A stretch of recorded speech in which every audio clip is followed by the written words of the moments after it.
Assalamualaikum warahmatullahi wabarakatuh. Perkenalkan, nama saya Muhammad Ferry Abdillah. NIM saya 20 111102431141. Prodi saya S1 Manajemen kelas N. Pengantar Bisnis Universitas Muhammadiyah Kalimantan Timur. Tujuan pengertian pelaku dan perbedaan bisnis. Modul 1, pengantar bisnis. Pengertian, tujuan, pelaku dan perbedaan bisnis. Dalam ilmu ekonomi, bisnis adalah suatu organisasi yang menjual barang atau jasa kepada konsumen atau bisnis lainnya untuk mendapatkan laba. Di dalam dunia perekonomian, bisnis ini mempunyai suatu karakteristik diantaranya sebagai berikut. Lembaga atau juga institusi dan organisasi sosial serta ekonomi. Berhubungan dengan segala macam barang serta jasa yang memenuhi kebutuhan manusia. Mencari laba, profit, keuntungan. Menentukan harga yang sesuai, akan terdapat suatu kemungkinan di dalamnya mengalami kerugian. Terdapat 3 hal penting di dalam bisnis diantaranya. Menghasilkan barang serta jasa, mencari profit, dan memaksimalkan kebutuhan konsumen. Pengertian, tujuan, pelaku, dan perbedaan bisnis. Keuntungan atau laba, profit, semua orang sepakat yakni berbisnis ingin mendapatkan keuntungan atau laba profit. Kebutuhan yang beraneka ragam, vicious circles. Awalnya bisnis adalah bertukar barang atau bertukar jasa. Karena pada masa itu belum ada uang sehingga barter antar barang atau jasa. Sekarang pun hampir tidak berubah, yakni orang berbisnis untuk mendapatkan uang dan uang akan dibelanjakan untuk memenuhi kebutuhannya yang belum dimiliki. Kebutuhan dan keinginan. Kebutuhan pada dasarnya terbatas. Yang tidak terbatas adalah keinginan. Orang berbisnis untuk memenuhi kebutuhan hidupnya.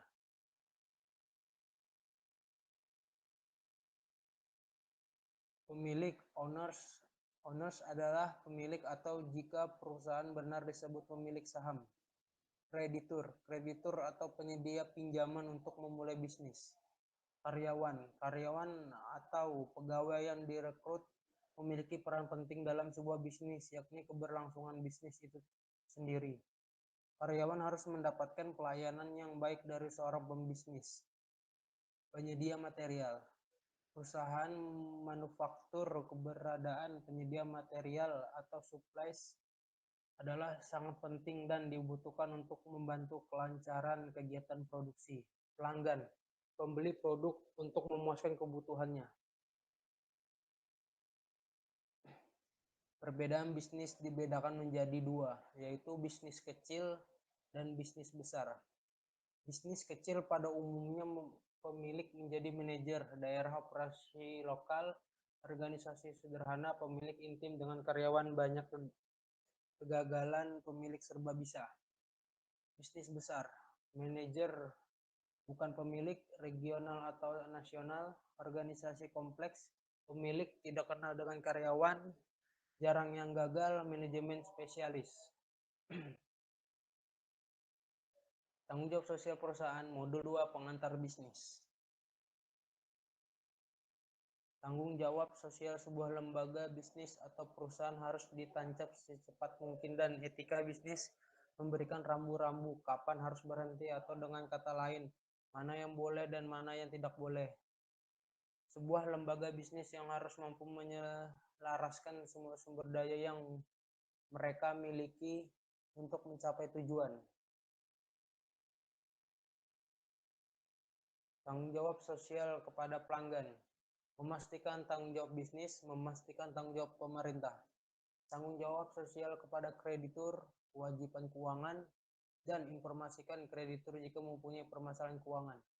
Tanggung jawab sosial kepada pekerja, memastikan tempat kerja nyaman baik tempat ataupun peralatannya. Memastikan tidak ada diskriminasi, kesamaan kesempatan, tidak ada sara. Keluhan prosedur kode etik UU Ketenagakerjaan. Tanggung jawab sosial kepada pemegang saham. Perusahaan bertanggung jawab memuaskan pemilik, pemegang saham, manajer perusahaan, memonitor keputusan perusahaan untuk meyakinkan bahwa mereka membuatnya untuk kepentingan pemilik. Tanggung jawab sosial kepada masyarakat dan lingkungan. Bertanggung jawab pada limbah yang dihasilkan oleh perusahaan, menjadi sponsor dalam kegiatan masyarakat lokal, membuat atau membangun fasilitas umum yang dibutuhkan oleh masyarakat, memberikan pemeriksaan gratis. Bentuk hukum lingkungan kebaikan dan keburukan perusahaan. Modul 3 pengantar bisnis. Badan usaha yang berbadan hukum dan yang bukan badan hukum. Badan usaha dibagi menjadi dua, yaitu berbadan hukum dan tidak berbadan hukum. Badan usaha yang berbadan hukum adalah sebagai berikut. Subjek hukumnya adalah badan usaha itu sendiri karena ia telah menjadi badan hukum di samping manusia. Harta kekayaan perusahaan terpisah dari harta kekayaan pribadi, para pengurus ataupun anggota. Badan usaha yang bukan badan hukum. Subjek hukumnya adalah orang-orang yang menjadi pengurusnya. Harta perusahaan bersatu dengan harta pribadi para pengurus ataupun anggota-anggotanya.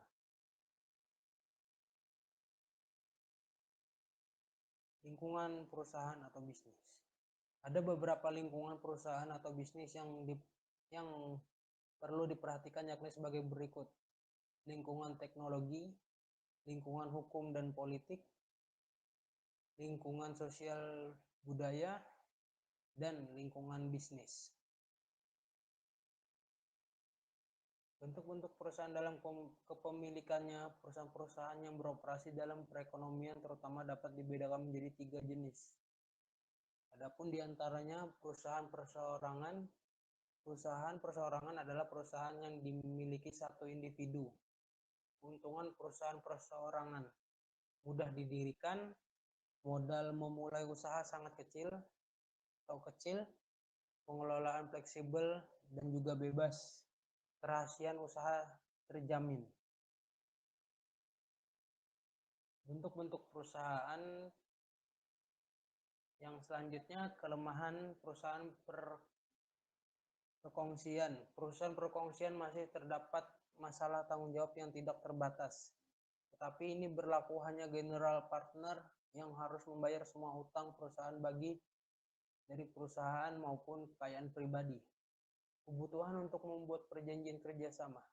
Hal-hal penting dalam membuat perjanjian yakni modal yang ditanam setiap anggota, gaji dan pembayaran lain kepada anggota-anggota perkongsian yang akan menjalankan.